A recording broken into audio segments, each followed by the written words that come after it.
I need you, Jane. Siyempre. Tutulungan kita. I'm gonna need absolute power. Pag mula ngayon, ibang Miguel na makakaharap nila. Hindi na ako maaawa. Wala na akong sasantuin. Lahat ng may atraso sa akin, pagbabayarin ko at magsisimula ako sa babae naglason sa utak ng kapatid ko.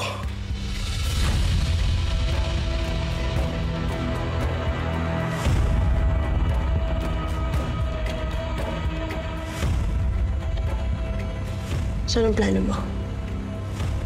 Marami, Jane. Where do I begin? Pero na may nakikita pa akong tinik na posibleng humarang sa mga plano ko. Yung Abra na yan. Sa ngayon, hindi pa ako pwede gumalaw ng direkta laban sa kanya. Which is where you come in. Ikaw ang susi ng lahat ng plano mo.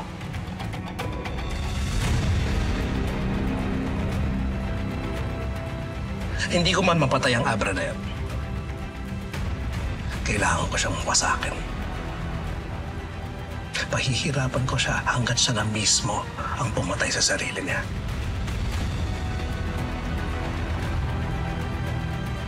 Mahirap yata yung plano mo, attorney. Mukhang mabuting tao si Attorney Abra. Paano mo nasabi yan? Kilala mo siya?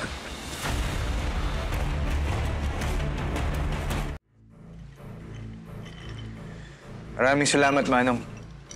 Kung hindi dahil sa tulong mo, hindi ko matatalo si Miguel.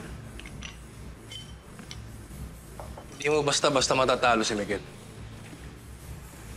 Isa siyang mabangis na hayop na sinugatan mo.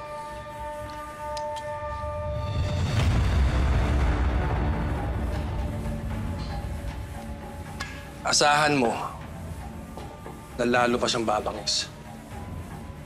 Kung kailangan kong maging mas mabangis, gagawin ko para sa pinaglalaban. Good.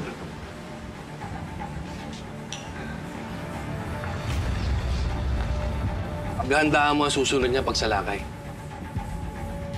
Dahil sa tingin ko, nagpapalawak pa siya ang kanyang impluwensya at kapangyarihan.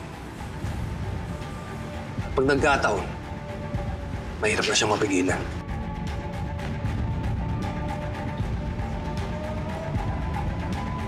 Kung meron man, si Benito yun.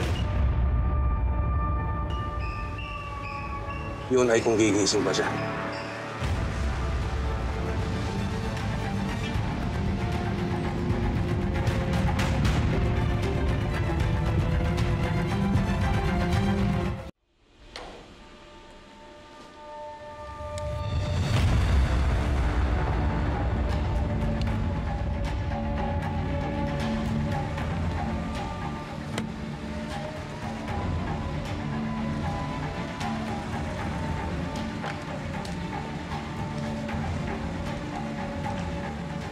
Nandito ka na naman.